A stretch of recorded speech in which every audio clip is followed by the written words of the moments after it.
Je suis journaliste, mais... Mais j'estime que le journalisme, ce n'est pas seulement d'écrire des journaux, de sortir de l'information. Il y a un devoir de prendre conscience du rôle démocratique des médias et donc c'est une responsabilité. La vérité n'a pas de maître signifie que... Signifie que nous ne sommes pas propriétaires de la vérité, mais nous devons la chercher. Et parce que nous la cherchons, nous sommes indépendants puisque c'est elle qui déterminera notre action. On peut parler de tout sauf... De tout.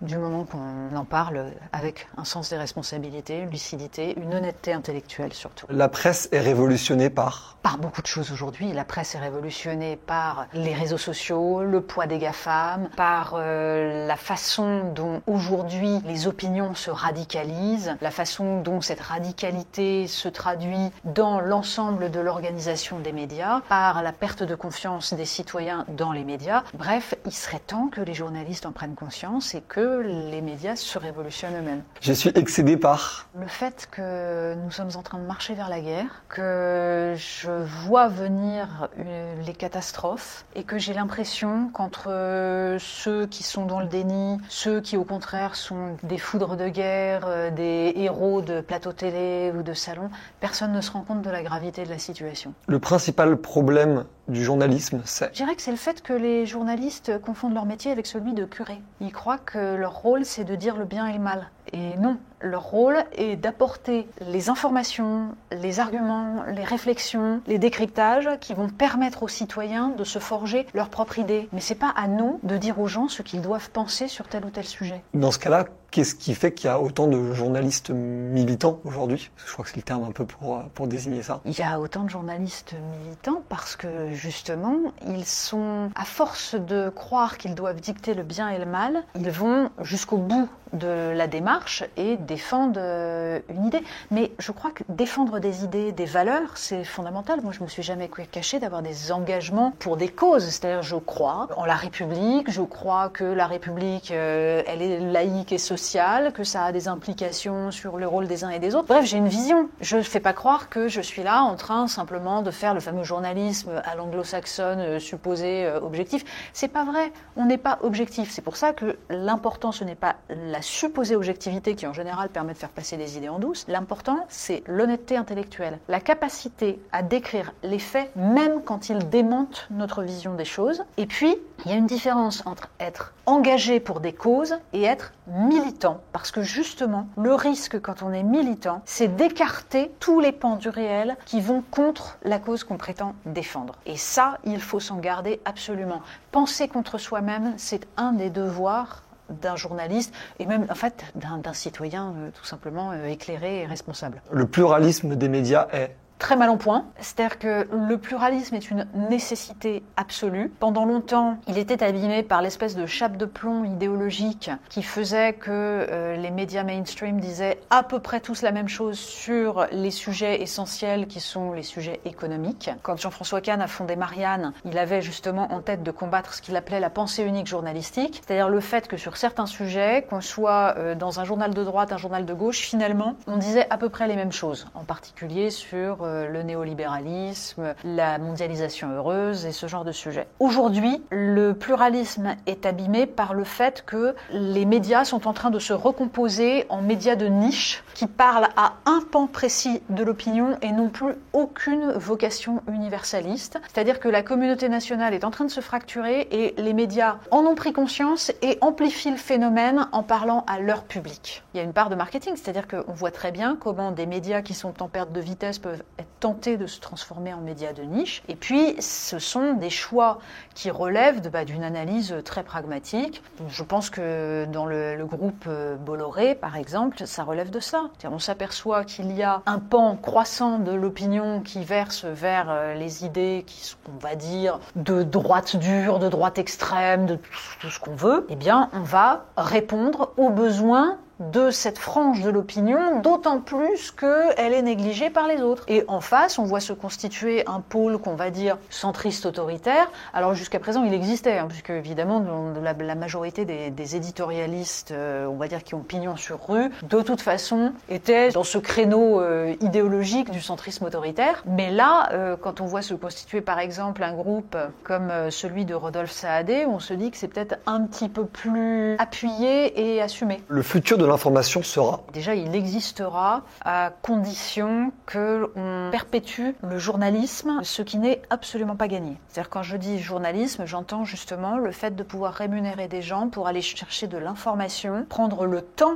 d'aller la chercher, de la vérifier, de la sourcer, prendre le temps d'aller sur le terrain, rencontrer des gens, raconter des faits qui passent en dessous des radars, des petites polémiques des réseaux sociaux, et que ces gens soient suffisamment rémunérés pour pouvoir produire cela. Donc que des gens payent pour cela, ça veut dire de réfléchir à l'indépendance des médias, ça veut dire de réfléchir au rôle des GAFAM dans la mesure où actuellement ce sont Google, Facebook qui captent une grande majorité des revenus, notamment publicitaires, qui pourraient permettre aux médias de vivre. Ça nécessite donc que ceux qui produisent l'information soient rémunérés pour les contenus qu'ils créent, donc que ces contenus ne soient pas pillés par les GAFAM, par l'intelligence artificielle. Et ils sont jugés partis, les GAFAM? Ils sont plus que jugés partis. Ils ont aujourd'hui un pouvoir total sur la visibilité et la survie des médias traditionnels, en tout cas de presse écrite. Dans la mesure où aujourd'hui, les lecteurs papier petit à petit tendanciellement disparaissent, les jeunes générations n'achètent pas de papier, ne payent pas pour l'information et s'informent de plus en plus sur les réseaux sociaux. Or, Google choisit de mettre en avant les contenus de tel ou tel journal, sans que jamais nous ne sachions exactement ce qui, dans l'algorithme, va faire que nos contenus soient mis en avant ou au contraire disparaissent. On voit maintenant arriver les intelligences artificielles génératives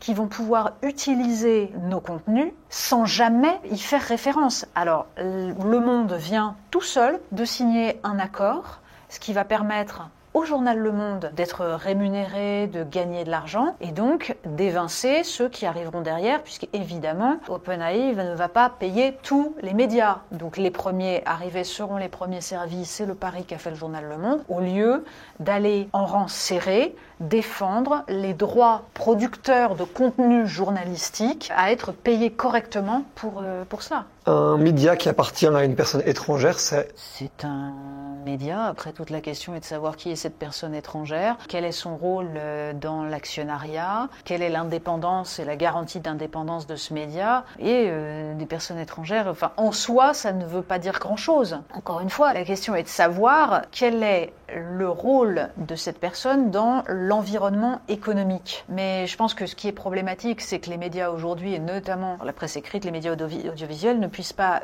vivre en dehors d'un groupe industriel. Il y a toujours eu des grands groupes, des propriétaires comme ça, des milliardaires qui possédaient des médias, mais c'était des patrons de presse. Hersant, c'était un patron de presse, quelqu'un dont c'était le métier. Puis sont arrivés les industriels, ce qui a commencé à poser problème dans la mesure où c'était des gens qui avaient des industries autres que la presse, par exemple de la vente d'armes, ce qui implique des contrats avec l'État, ce qui, du coup, peut mettre en danger l'indépendance du journal qu'il possède dans la mesure où il va être beaucoup plus difficile de parler des sujets qui concernent l'actionnaire. D'où le fait que l'intérêt, c'est d'avoir un maximum de propriétaires différents et non pas une concentration. Après, qu'un milliardaire soit français ou étranger, alors évidemment, ça, encore une fois, quand dans un contexte de guerre, on a un propriétaire qui serait dépendant lui-même d'un groupe étranger, la question se pose. Russia Today est un agent d'influence, un outil d'influence, quelle que soit la qualité de ces journalistes. Il y a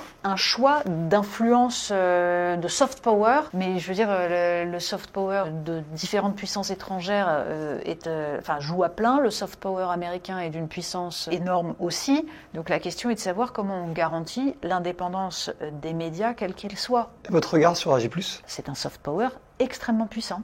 AG+, met en avant des contenus qui ont une lecture de la société, des valeurs, des concepts politiques radicalement opposés à ce qui correspond, par exemple, aux valeurs de la République française. Donc, c'est un soft power dont il faut se méfier. Il faut être capable de lui opposer un discours idéologique qui porte les valeurs de la République, de la laïcité, de tout ce genre de choses. Mais pour ça, ça nécessite en effet d'être capable de produire ces contenus, de les produire de façon à ce qu'ils soient attractifs pour des publics qui, justement, vont être plus friands de vidéos courtes que de longs articles, d'être capable d'expliciter les concepts, de faire de la pédagogie, de faire de l'éducation populaire. C'est un travail de longue haleine. 20 ans de journalisme, c'est Dans un monde idéal, c'est 20 ans à œuvrer pour le bien commun. Je voulais revenir directement sur la question de penser contre soi-même. Ça donne l'impression aujourd'hui que c'est peut-être le plus gros mot qui a émané des réseaux sociaux sur tous les sujets d'information,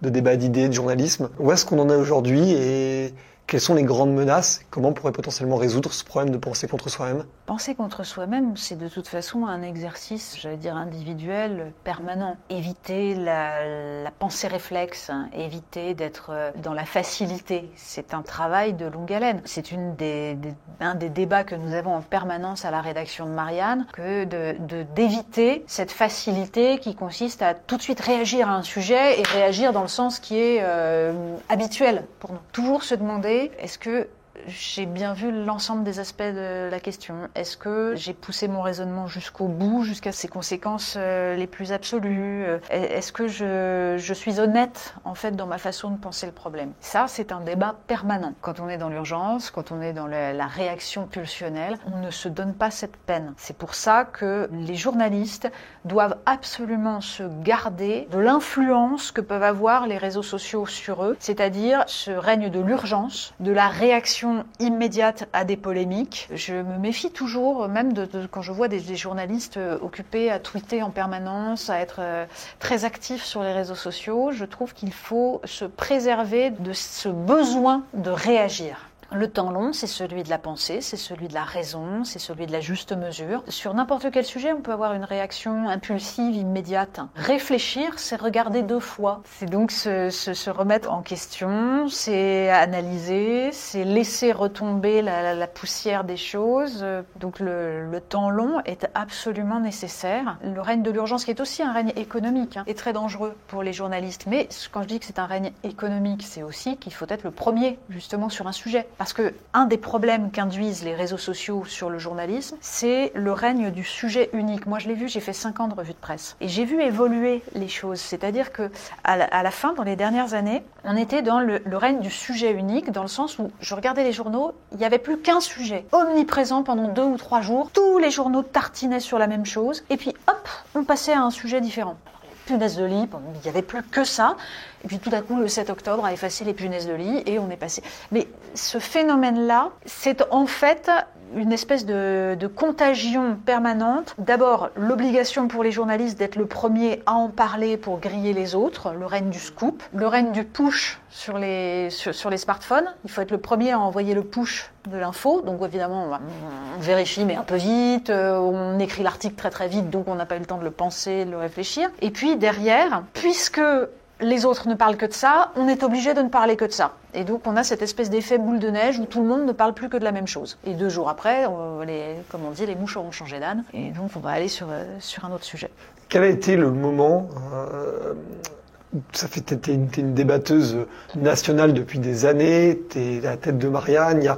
Quel a été le moment où le fait de penser contre toi-même, d'avoir pris ce temps long, t'a fait changer d'avis potentiellement contre le raccourci facile que tu aurais eu l'habitude de prendre? D'abord, j'ai évolué sur des sujets. Quelle est cette évolution peut-être la plus importante, avec le plus grand delta entre ton opinion de départ et celle que tu as aujourd'hui? Par exemple, je sais que des sujets extrêmement complexes comme la question de l'euthanasie, de la loi sur la fin de vie, je sais que j'ai pris du temps, j'ai lu le rapport de la commission citoyenne sur la fin de vie. Je pouvais avoir spontanément une immense réticence sur ce sujet-là, dans la mesure où j'étais dans l'idée que la loi Leonetti suffisait et que les soignants étaient, dans la mesure où ils étaient réticents, avaient raison de ne pas vouloir administrer la mort, que ce n'était pas dans leur rôle. Mais une réflexion approfondie sur la question de la liberté m'a amené à mettre de l'eau dans mon vin. Je continue à penser que cette loi doit être maniée avec extrêmement de précaution. C'est-à-dire que prôner la liberté ne vaut que si on a conscience que la plupart des gens, hélas, ne sont pas forcément en état d'exercer leur libre arbitre s'ils sont en état de dépendance, s'ils sont fragiles économiquement, s'ils ont l'impression d'une pression de la société, et que donc tout ça est extrêmement mouvant. Mais pour le coup, j'ai pu évoluer, me forger une idée approximative. Je ne serai jamais dans la radicalité sur un sujet comme celui-là et dans l'espèce d'évidence. Les choses ne sont pas faciles. De toute façon, sur tous les sujets, je pratique ça et j'essaye d'évoluer au fur et à mesure. Vous voyez, en fait, la conception que j'ai d'une bonne façon de se situer, c'est la notion de ligne de crête. Je crois beaucoup à l'idée de la ligne de crête, c'est-à-dire que l'honnêteté intellectuelle, c'est d'essayer en permanence de trouver le juste équilibre. Je le disais, la juste mesure, c'est une vertu. La facilité, c'est de concevoir les choses comme une espèce il y a la cuvette, donc la nuance, c'est le marigot du milieu, et je vais m'élever vers les extrêmes parce que c'est là que justement on prend de la hauteur. Je crois que c'est l'inverse absolu. Je crois que la hauteur, elle est sur cette ligne de crête et que c'est un équilibre instable. C'est-à-dire qu'il faut en permanence repenser la vision qu'on a des événements en fonction de l'évolution, en fonction de ce qui avance. On a une ligne directrice, on a des convictions, des valeurs profondes, une vision de l'être humain, de sa liberté. Et cette vision-là, on va essayer de l'appliquer, mais les événements évoluent et donc on va en permanence retravailler cet équilibre pour être toujours dans la juste mesure. C'est ça la difficulté, alors que basculer dans l'excès, dans l'extrême, c'est très facile. Ouais. Et qu'en plus, ça permet de faire plus de réactions sur les réseaux sociaux. On a vu pas mal d'auditions parlementaires, donc il y a eu évidemment Bolloré, Cyril Hanouna, Xavier Niel.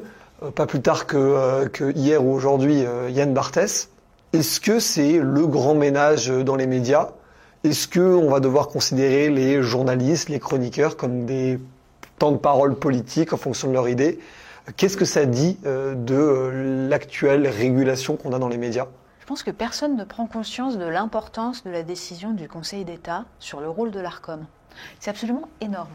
C'est-à-dire que Reporters sans frontières a attaqué l'Arcom selon l'idée que l'Arcom ne régulait pas suffisamment CNews. Et donc l'idée de Reporters sans frontières, c'était de dire CNews est une chaîne qui bénéficie d'un canal fourni par l'État et donc doit respecter son cahier des charges qui est d'être une chaîne d'information généraliste, et que donc le pluralisme n'est pas respecté. L'Arcom balaye la demande de Reporters sans frontières qui porte l'affaire devant le Conseil d'État. Et le Conseil d'État dit, eh bien en fait, l'Arcom doit réguler. Alors c'est d'ailleurs très paradoxal, le Conseil d'État dit CNews reste une chaîne d'info, alors que honnêtement c'était pas gagné puisque ça devient une chaîne d'opinion. Mais donc c'est indéniable, CNews est une chaîne d'info, ça respecte donc le cahier des charges. En revanche, l'Arcom doit s'assurer du pluralisme sur tous les médias et pas seulement sur le temps de parole des politiques, c'est-à-dire qu'il faut aussi regarder ce que représentent les chroniqueurs, les éditorialistes, etc. Ils représentent un courant de pensée, et donc il faut que tous les courants de pensée soient respectés. Et là, on tombe dans un truc totalement délirant. C'est-à-dire que il y a un réel problème. Je pense qu'il est profondément dangereux qu'une chaîne d'information généraliste se transforme en chaîne d'opinion, en média de niche pour une partie de l'opinion qui donne à cette partie de l'opinion ce qu'elle veut entendre et qui la radicalise de plus en plus. On voit ce que ça donne aux États-Unis, c'est une catastrophe. Et je pense que si le paysage médiatique commence à ressembler à ça, avec le pôle Bolloré d'un côté, le pôle Saadé centriste autoritaire de l'autre, etc., la société française va exploser. Pour autant, j'aimerais qu'on m'explique comment on construit des catégories. Qui décide que telle ou telle personnalité est dans telle case, représente tel courant d'idées? À quel endroit on me met, moi, exactement? Enfin, j'ai un souvenir très drôle de l'époque, en 2010, où j'intervenais dans le 18-20 de Nicolas Demorand sur Europe 1. On était trois, il y avait Claude Escolovitch, il y avait Olivier Duhamel, on débattait, etc. Et on apportait chacun des sujets, d'ailleurs chacun venait avec son sujet, c'était très sympathique. Et puis Europe 1 change de configuration, une nouvelle direction arrive, et Nicolas Demorand m'appelle et me dit, en fait, on va devoir maintenant, on va faire plutôt des débats gauche-droite, et du coup, je ne sais pas où te mettre, donc c'est fini, je ne t'invite plus. Et je ne suis pas la seule, parce qu'en fait, décider où est-ce qu'on place telle ou telle personne, c'est enfermer les gens justement dans l'incarnation d'un courant univoque. C'est croire que justement, personne ne va aller penser contre lui-même. C'est absolument tragique. Donc c'est une très très très mauvaise réponse à a une question fondamentale qui est la question de savoir comment on maintient des médias pluralistes, généralistes et comment surtout on maintient le débat démocratique, c'est-à-dire la capacité des gens à discuter avec ceux avec qui ils ne sont pas d'accord. Parce que l'un des problèmes sur CNews, c'est le fait qu'on accuse cette chaîne de ne pas défendre toutes les courants de pensée, mais en même temps, la gauche, les différents courants de la gauche se glorifient de ne pas y aller quand ils sont invités. Enfin, c'est absurde. Mais dans ce cas-là, pour te rétorquer un argument, est-ce que, avec la recomposition du paysage politique par l'arrivée en 2017 d'Emmanuel Macron et sa réélection en 2022, n'a pas aussi brouillé toutes les pistes de grille de lecture qu'avaient les gens de la politique, c'est-à-dire le traditionnel droite-gauche, qui aujourd'hui est de plus en plus difficile à lire au fur et à mesure que Macron se droitise. Alors, il faut reprendre, oui, mais il faut reprendre, j'allais dire, l'histoire politique des 30 dernières années pour bien comprendre. C'est-à-dire que le clivage gauche-droite était devenu depuis très longtemps totalement inopérant. Pourquoi ? Parce que droite et gauche de gouvernement défendaient en fait les mêmes politiques, et c'est ce qui a petit à petit détourné les citoyens du vote, c'est qu'ils avaient l'impression que quel que soit le parti pour lequel ils votaient, ils se payaient toujours la même politique. Alors, on peut essayer de réfléchir aux raisons qu'il y a à cela. Je pense que ça s'explique par l'ampleur de la vague néolibérale qui s'ouvre à la fin des années 70 et qui petit à petit contamine tout le champ politique, à savoir que on fait échapper petit à petit au champ démocratique un nombre croissant de sujets en considérant que, par exemple, l'économie est une science dure qui répond à des lois comme celle de la gravitation universelle, donc que ces lois, ce sont celles du libre-échange et que ça ne se discute pas, avec un contournement justement de toutes les instances démocratiques par des instances supranationales non élues, que ce soit l'OMC ou l'Union européenne telle qu'elle a été modifiée, notamment par l'acte unique européen de 86. Donc la conséquence, c'est que droite libérale et gauche libérale mènent rigoureusement la même politique, que donc il n'y a plus de véritable alternance politique. Et que, au nom, alors notamment en Europe et en particulier en France, au nom de l'idée qu'il n'y a d'avenir que dans la construction européenne, puisqu'on a abandonné, par exemple, toute volonté de transformer la société. Hein, le mitterrandisme, c'est ça. On abandonne le programme socialiste et on le remplace par ce mythe de l'Europe. Du coup, ça interdit de débattre clairement sur la façon dont on construit cette Europe et donc la façon dont on conçoit la régulation du libre-échange. Puisqu'on ne peut plus débattre de ça, cette espèce d'éléphant énorme qui est dans la pièce, on fait comme si on ne le voyait pas. Il n'y a plus de débat politique et on renvoie aux extrêmes tous ceux qui critiquent. C'est-à-dire que pendant des années, vous ne pouviez pas débattre, ne serait-ce même sur la question de l'euro. On y est dans l'euro, il ne s'agit pas d'en sortir, je crois qu'on ne peut pas en sortir, mais on peut peut-être débattre sur la façon dont il a été conçu et donc le nombre d'emplois que ça a coûté par le fait d'avoir une monnaie trop forte. C'était interdit. Du coup, ceux qui osaient en parler, on leur disait « vous êtes d'extrême droite ». Non. Donc il n'y avait plus de débat politique. Macron est le produit de ça. Emmanuel Macron, c'est celui qui, en fait, conceptualise que cette fausse alternance ne marche plus du fait de l'émergence du Rassemblement national, enfin du Front national. C'est-à-dire que le Front national existe pour repousser tous ceux qui contestent, en les diabolisant, en empêchant la contestation politique.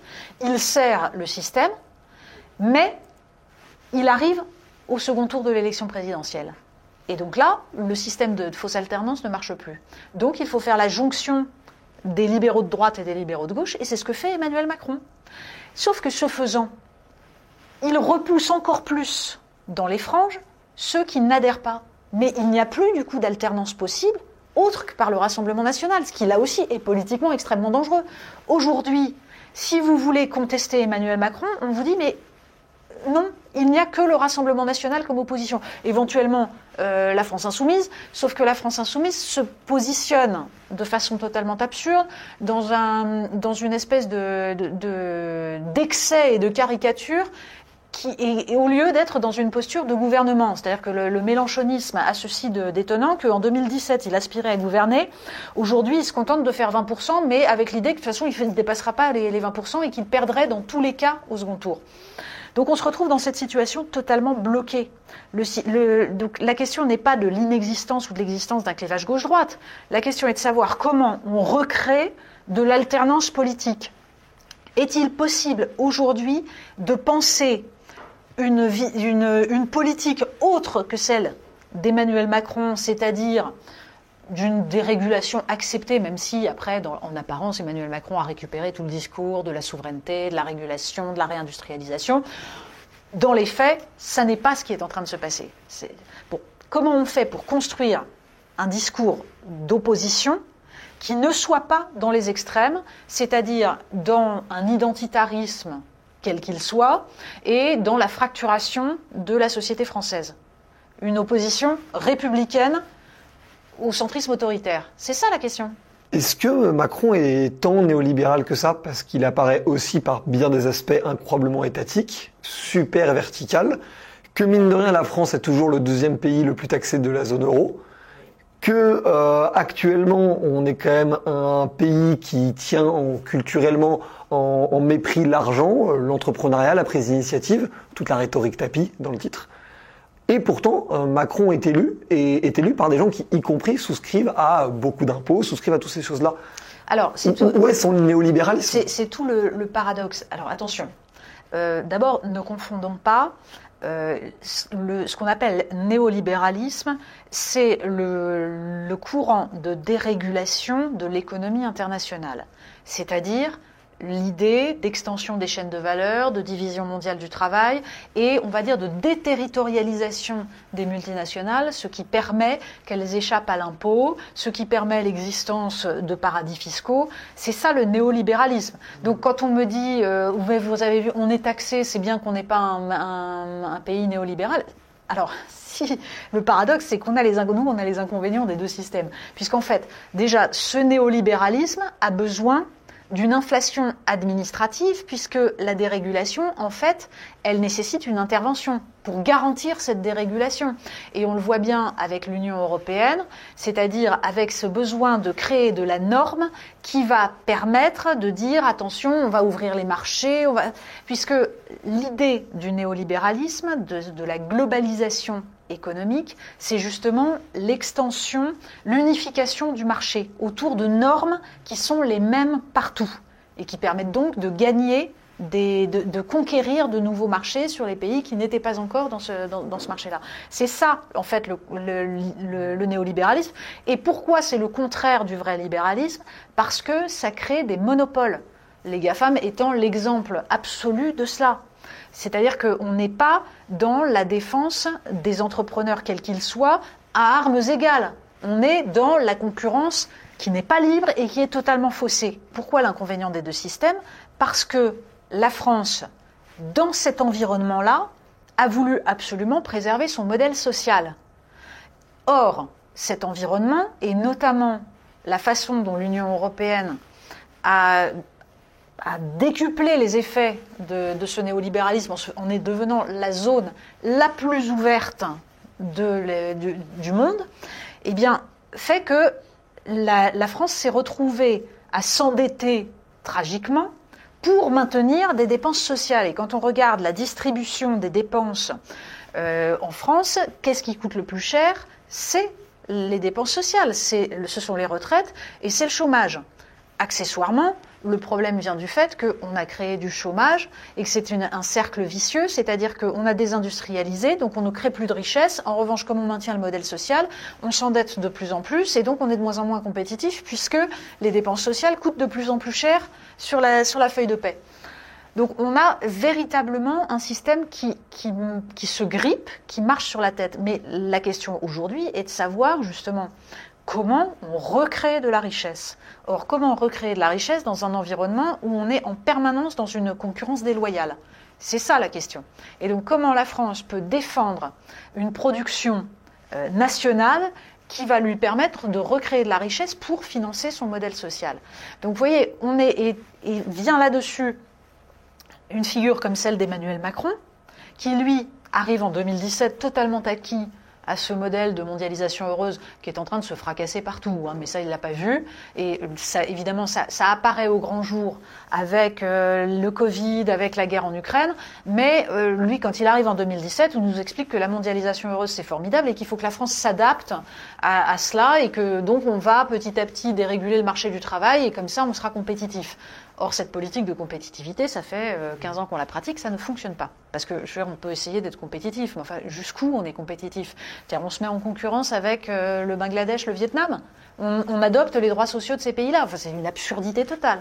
Donc il faut penser le marché autrement. Il faut penser une manière de rééquilibrer par des droits de douane, par des taxes, par des règles sur les marchés publics. Enfin bon, bref. Mais Emmanuel Macron, lui, en 2017, voit absolument pas ça. Donc il est totalement néolibéral dans sa structure, et quand vous regardez toute son action, sa complaisance ahurissante vis-à-vis des plateformes comme Uber, ça relève de cette idéologie-là.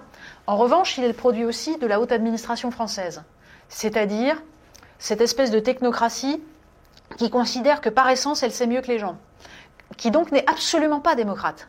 Macron n'est pas un démocrate dans le sens où, mais pas plus qu'Édouard Philippe, pas plus que tous ces gens-là. Ils considèrent par essence qu'ils savent mieux que tous ces ploucs qui votent et qui votent mal.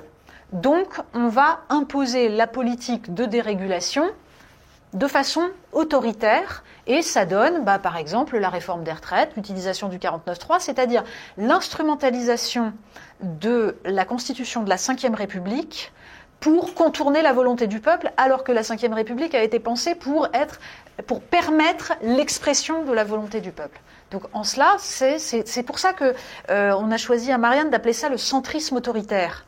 Centrisme dans le sens où ça prétend être au centre, mais en fait ce serait plutôt néolibéralisme autoritaire, bien entendu. Mais Emmanuel Macron, sa force, c'est qu'il prétend être au centre de l'échiquier politique avec des extrêmes au bout. Si on ne veut pas des extrêmes, on est obligé, il est toujours gagnant. Mais il a en effet une pratique totalement autoritaire du pouvoir, absolument pas démocratique. Or, c'est vrai qu'il a œuvré à renforcer la crise démocratique systématiquement, crise démocratique qui trouve quand même son origine dans le choix qu'ont fait tous les politiques d'adhérer à ce grand courant néolibéral et donc de ne pas tenir compte de la volonté des peuples. Ça fait 40 ans qu'on mène une politique pour laquelle les gens n'ont pas voté. À chaque élection, ils font entendre cela. Souvenez-vous de 95. Jacques Chirac fait campagne sur la fracture sociale, donc sur l'idée qu'il faut tenir compte de ce décrochage des classes populaires et des classes moyennes. Et le premier truc qu'il fait quand il arrive au pouvoir, c'est de mettre Alain Juppé comme Premier ministre.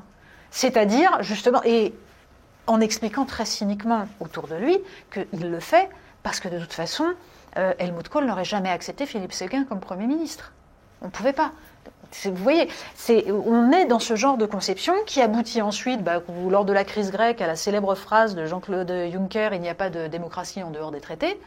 Donc en gros, le peuple grec peut voter pour une politique, on s'en fiche, on s'assied dessus, c'est pas grave.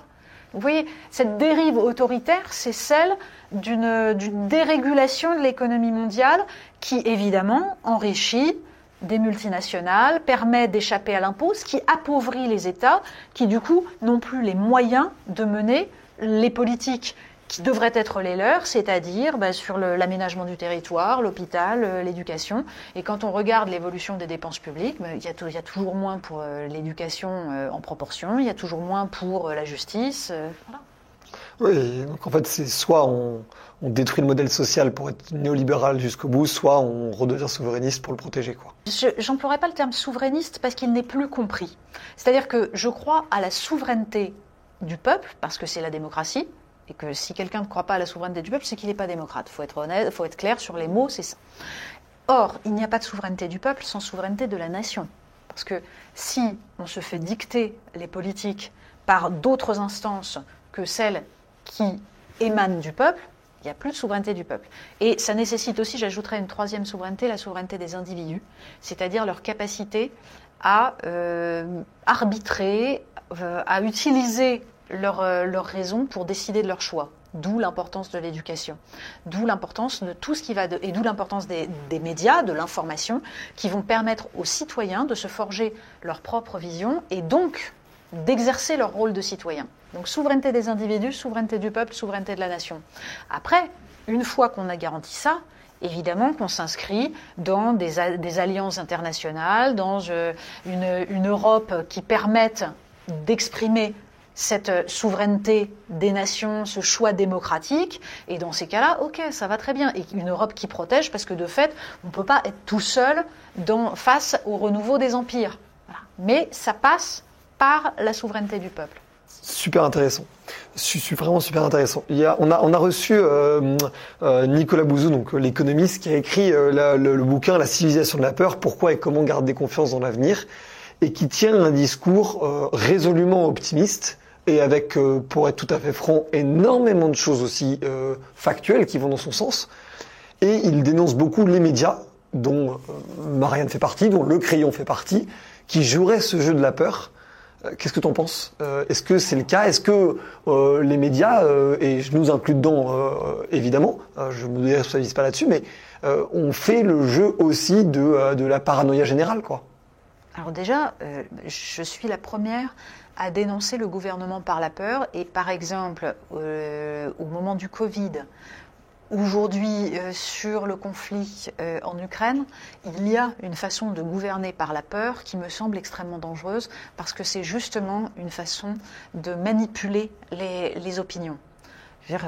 C'était absolument criant. Le déficit démocratique dans la gestion du Covid était quelque chose d'effarant. Et on s'est assis sur les libertés individuelles, sur la capacité des individus à arbitrer entre différents éléments essentiels, hein, la santé, mais aussi la préservation de l'économie, mais aussi la capacité à vivre et à choisir le risque qu'on accepte de prendre. Tout ça a été balayé. Il s'agissait de foutre la trouille aux gens pour qu'ils restent chez eux, et si on avait pu les confiner pendant 2 ans, on l'aurait fait.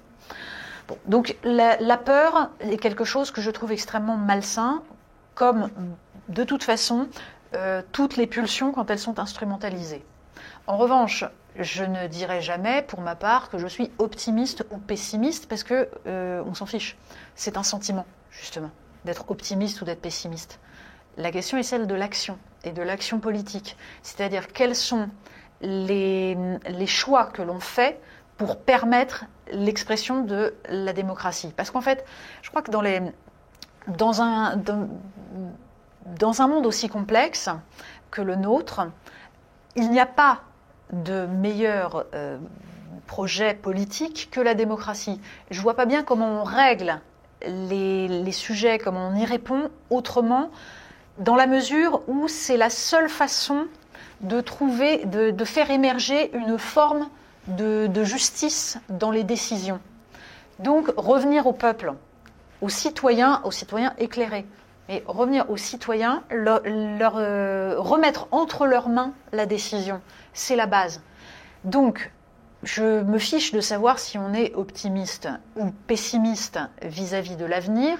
Je crois qu'il faut faire advenir un système réellement démocratique, en revenir à ce projet extraordinaire qui est celui de 1789, le peuple souverain, c'est-à-dire des individus autonomes qui décident de s'assembler pour choisir leur destin, en dehors notamment de toute transcendance, de toute référence à une divinité. C'est ça le projet. Moi, ça me rend enthousiaste. Simplement, il y a des forces contradictoires absolument immenses. Donc le rôle des médias, il doit être celui-là, de donner aux citoyens la possibilité d'exercer leur rôle, c'est-à-dire les nourrir intellectuellement, les nourrir d'informations, leur permettre d'arbitrer, ne pas leur dicter ce qui est le bien et ce qui est le mal, mais leur permettre de décider entre différentes options, parce que c'est ça aussi la question du débat démocratique, c'est de dire il n'y a pas le bien face au mal, il y a des options diverses et on va arbitrer ensemble. Donc sur chaque décision, va se dégager une majorité. Si la majorité est toujours la même face à toujours les mêmes minorités, alors ça crée des fractures qui sont extrêmement dangereuses. Mais si on arbitre en fonction de ce qu'on croit être le bien commun et qu'on arrive à en discuter ensemble, alors on fait émerger quelque chose. Donc c'est pour ça que la vision qui consiste à dire « Oh, les médias font peur parce qu'ils critiquent », Alors d'abord, quand on critique, c'est pas qu'on fait peur. Oui, mais est-ce qu'on peut être un citoyen éclairé si jamais les médias font leur business par les vues et font des vues par la peur? Alors que parallèlement, il y a aussi de très bonnes nouvelles. On fait reculer la pauvreté dans le monde chaque année un peu plus. C'est un excellent exemple parce que c'est celui que sortent systématiquement Nicolas Bouzou ou les tenants du néolibéralisme. D'accord ? Très bien. En effet, la pauvreté, la très grande pauvreté, a reculé sur les 30 ou 40 dernières années et largement. Mais je vous renvoie à la fameuse courbe de l'éléphant de l'économiste Branko Milanovic. C'est une courbe qui décrit l'évolution du revenu des individus dans le monde en fonction de leur revenu de départ. Et cette courbe a la forme d'un éléphant, ça monte, ça redescend et la trompe. Voilà. Qu'est-ce que ça veut dire ? Là, le dos de l'éléphant, c'est en effet toutes les populations qui dans le monde sont sorties de la très grande pauvreté. Elles y étaient et ça a monté. C'est donc toutes les populations, toutes les nouvelles classes moyennes en Chine, en Inde, etc. En bas, la queue de l'éléphant, c'est l'Afrique, où là, il y a encore une très grande pauvreté. Les gens y sont et n'en sortent pas. Et puis après, vous avez comme ça la courbe. Et tout en haut, c'est quoi ? Ce sont justement les 0,1% et les plus riches dans le monde. Et ceux-là, leur richesse sur les 20-30 dernières années a été exponentielle. C'est-à-dire que eux, ils se sont goinfrés grâce à la dérégulation, au libre-échange. Mais le bas de la trompe, qu'est-ce que c'est ? Ce sont les classes moyennes des pays occidentaux, des pays industrialisés, qui sont en fait les perdantes de l'histoire, celles qui n'ont pas vu leur revenu augmenter. Donc cette merveilleuse sortie de la pauvreté, c'est formidable, mais ça s'est fait sur le dos des plus pauvres des pays les plus riches. Et on leur a dit, écoutez, vous devez accepter la mondialisation parce que regardez, ça a sorti de la misère des gens en Chine ou en Inde. Si vous acceptez pas ça, c'est que vous êtes des égoïstes, voire des racistes. D'accord ? Mais les plus riches, à quel moment ils ont payé ? À quel moment ils ont participé ? C'est toute la limite de ce genre d'argument. C'est pour ça que justement, pour ma part, je ne manie jamais la peur. Je me fous de la peur.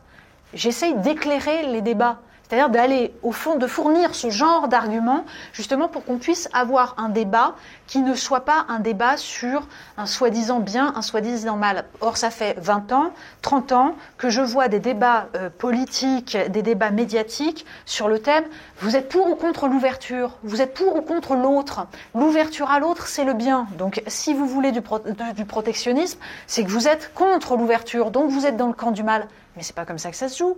La question, c'est de savoir qui profite. Et est-ce que c'est juste ? Quel système on veut ? Donc, vous voyez, ceux qui, aujourd'hui, disent « ce n'est pas bien, les médias agitent les peurs », sont en général ceux qui veulent que le système ne change pas du tout. Et le rôle des médias n'est pas d'agiter les peurs, mais d'éclairer les citoyens. J'ai une question, justement, en ce rapport-là, et c'est ce que tu disais un peu entre les lignes de la dernière courbe de l'éléphant. Sans parler du capitalisme financier de marché qui, pour tout un tas de raisons, peut être philosophiquement considéré comme une forme de parasitisme de la valeur créée.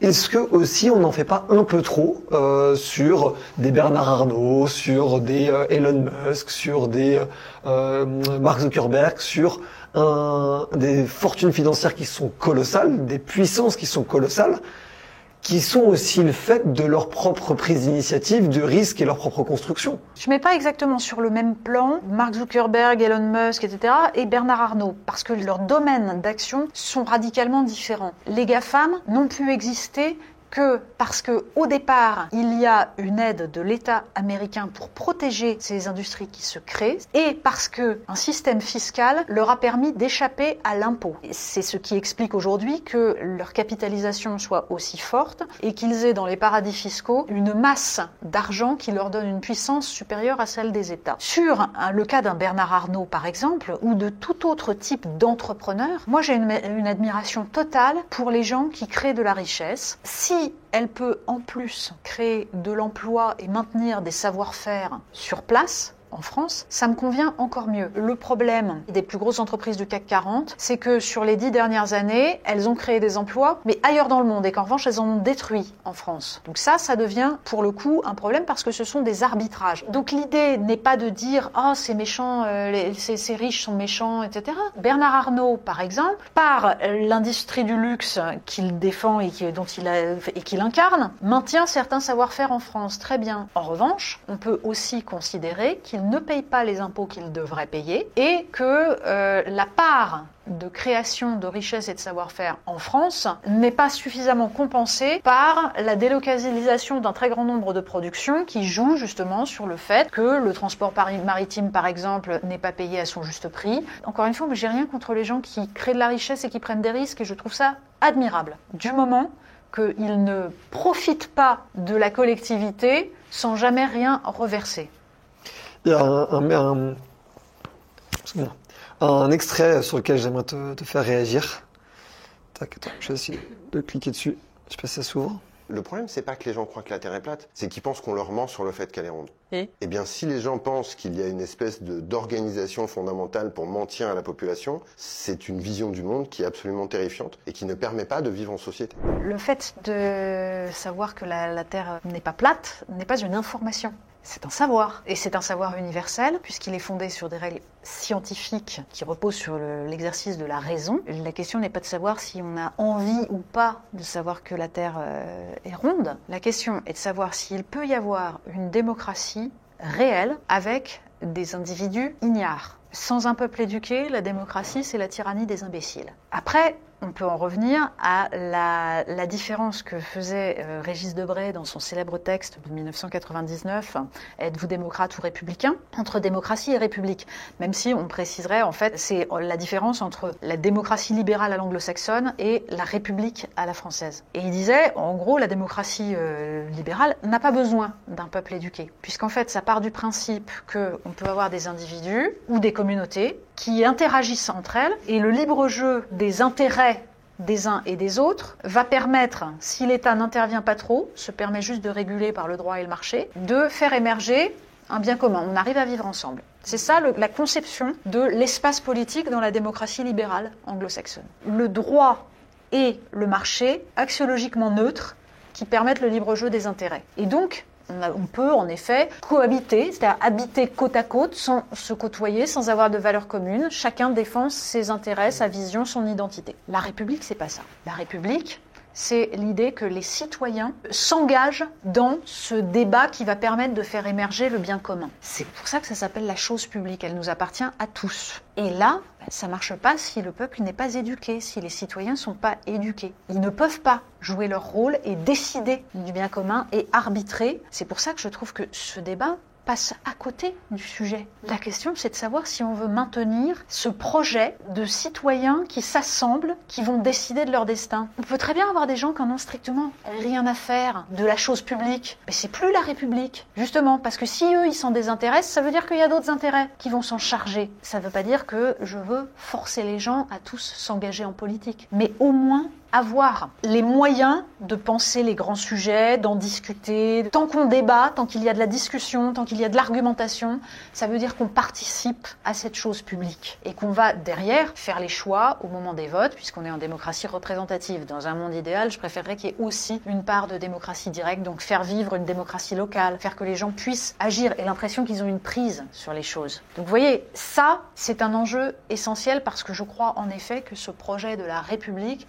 est celui qui permet à des gens radicalement différents de réellement vivre ensemble et non pas de pratiquer ce vivre ensemble dont on parle aujourd'hui qui est en fait juste de vivre côte à côte et de ne pas savoir du tout qui sont les autres autour. L'existence d'une communauté politique dépend de l'éducation. Les réseaux sociaux détruisent cela en jouant sur les pulsions. Ils ne sont pas les seuls, puisque le principe même du capitalisme consumériste, c'est de jouer sur les pulsions. C'est de nous transformer de citoyens en consommateurs purs. Vous voyez par exemple, quand la Commission européenne refuse l'étiquetage des plats préparés pour qu'on sache d'où vient la viande. Pourquoi ? Elle le fait au nom du libre commerce, au nom de la libre concurrence. Ça veut dire que dans sa vision de ce que c'est qu'un consommateur c'est quelqu'un qui ne doit surtout pas savoir à quel système économique il souscrit. Il ne faut pas l'informer pour qu'il choisisse uniquement le moins cher et qui permette d'engranger des profits. Le citoyen, c'est pas ça. Le citoyen, il regarde où ça a été produit et après il choisit.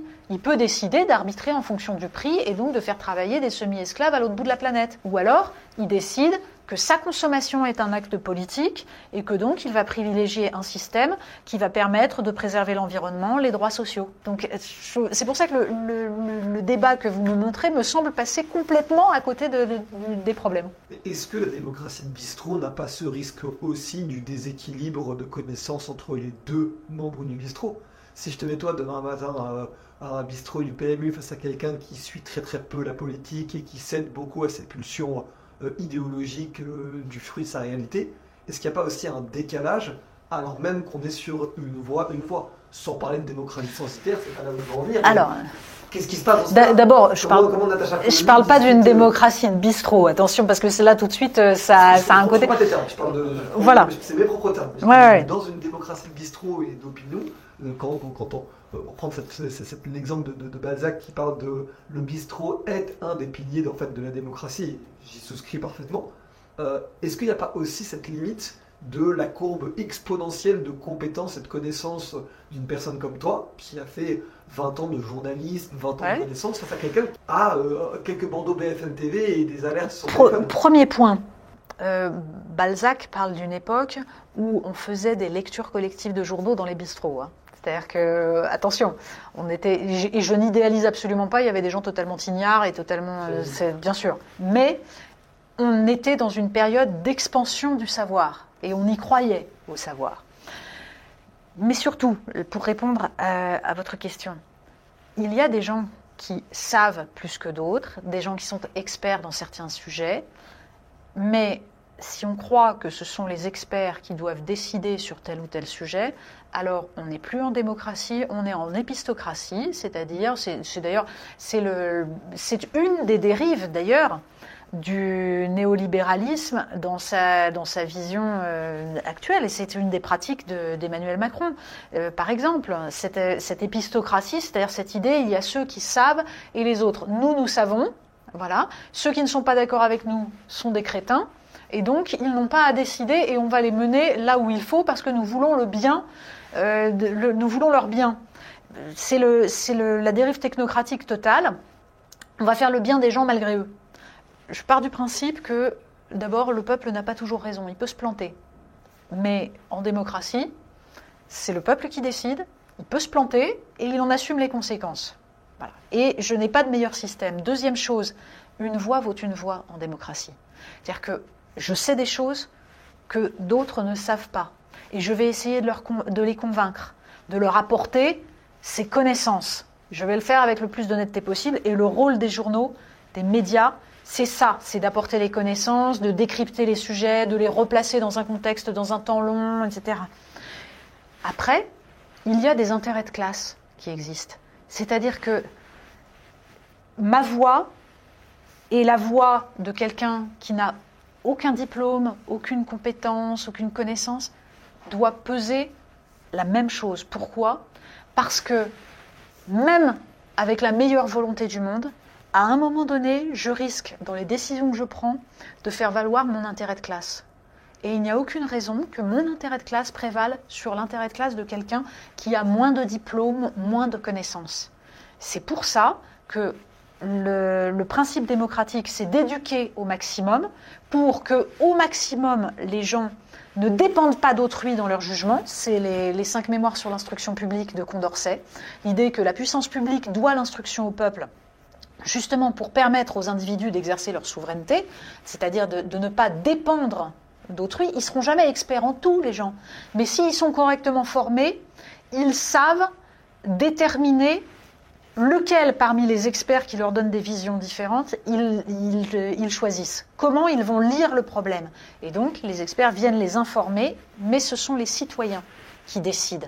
Et ils vont décider en fonction de leur vision du bien, mais il n'y a aucune raison qu'une classe plus éduquée décide pour les autres, parce que, de fait, ça va créer des injustices. Il me reste 2 dernières questions. Une première, c'était pour parler de pop culture. On est aujourd'hui à un stade générationnel, d'époque, où la pop culture a une place consumériste, capitalistique évidente, mais aussi y compris informationnelle et éducative. Est-ce que ça peut être un des axes salvateurs de l'éducation, la pop culture? Tout dépend ce qu'on entend par pop culture. Si ce sont uniquement les produits d'une industrie culturelle, ça pose un problème. Il y a aujourd'hui dans le jeu vidéo une créativité absolument formidable. C'est un des lieux où vient se nicher l'inventivité, la créativité. C'est évident. En revanche, attention au poids de l'industrie qui fait que c'est tous ces éléments, que ce soit des films de grand public, des blockbusters ou que ce soit des jeux vidéo, sont là avant tout pour tout simplement enrichir l'industrie qui les a produites. Donc il y a une forme de culture qui s'en dégage, mais je renverrai à la distinction que faisait Christopher Lasch entre culture de masse et culture populaire. La culture de masse, dans la mesure où elle remplit une mission qui est d'augmenter le profit de ceux qui l'ont produite, ça n'est pas forcément un outil d'émancipation. Et ça ne veut pas dire, encore une fois, qu'il n'y a pas une créativité, une intelligence qui en émane. C'est pas ça. Il y a des produits absolument formidables dans l'industrie culturelle. Pour autant, on ne peut pas faire reposer le pacte social là-dessus. Est-ce qu'un Don't Look Up, par exemple, n'a pas une vertu d'alarmisme écologique extrêmement forte, par exemple? Ah oui, bien sûr, il y a une puissance de feu énorme, bien entendu. En revanche, le risque est de n'avoir que des produits culturels qui vont dans le sens d'une certaine conception du bien, et qui ne permettent pas justement la diversité des opinions, la diversité des idées. Et puis après, il y a une forme de culture populaire qui est totalement en dehors de tout ça et qui doit absolument être maintenue parce qu'elle permet à chacun d'exercer une forme de sociabilité qui est la base du bonheur. C'est-à-dire que je pense que les sociétés occidentales sont en train de détruire justement tous les liens fondamentaux, les liens de proximité qu'il peut y avoir au sein de chaque petite communauté, que ce soit le village, que ce soit l'association, etc. Tout ça doit être maintenu parce que c'est la base sur laquelle ensuite se construit la démocratie. Vous avez des échanges à ce stade-là, et ensuite, ça permet les échanges à un niveau plus élevé jusqu'à l'échelle nationale. Donc, tandis que ça, l'industrie culturelle ne le permet pas. Et une dernière question, de fond, qui est, avec tout ce qui se passe depuis l'émergence d'Internet, des réseaux sociaux, maintenant de l'intelligence artificielle, on voit émerger de plus en plus un creusement des inégalités culturelles, intellectuelles, entre eux, on va dire, dans notre génération, on va dire, digitale native, ceux qui, pouvant se renseigner sur tout, deviennent des machines de culture et de réflexion, et de l'autre, à une ère du divertissement accessible en 3 clics, une partie beaucoup plus importante de la population qui n'a même plus les fondamentaux académiques, intellectuels, éducatifs. On est dans une phase où il y a pour une part de la population un abrutissement généralisé par des entreprises dont le but est que les gens ne décrochent jamais de leur contenu. Donc c'est pour ça que le fait de maintenir face à ça des médias indépendants qui font leur travail, qui font un travail exigeant, ça fait partie des anticorps. Pourquoi on se bat dans un journal comme Marianne? Pourquoi on sort une nouvelle formule du journal? On baisse le prix. Pourquoi? Pour que plus de gens aient accès à nos contenus, parce que l'espèce de décalage justement entre une élite qui peut lire des journaux et les gens qui ne lisent plus de presse et qui absorbent des vidéos est un décalage extrêmement dangereux. Quand on parlait tout à l'heure de la question du pluralisme des médias, c'est pas seulement la question du pluralisme idéologique, c'est la question de savoir en effet qui a accès à l'information. Alors le piège est de se dire que nous sommes dans une société où l'accès à l'information est total et que chacun peut y aller, à ceci près que la fracture se fait entre ceux qui savent que ces informations existent et qui vont aller les chercher, et ceux qui n'iront jamais parce qu'ils sont pris dans cette spirale de consumérisme et d'absorption de contenus abrutissants, et qui sont donc devenus non seulement des consommateurs, mais maintenant des produits. On ne peut pas être consommateur et citoyen. On peut consommer de façon en tant que citoyen, mais il y a incompatibilité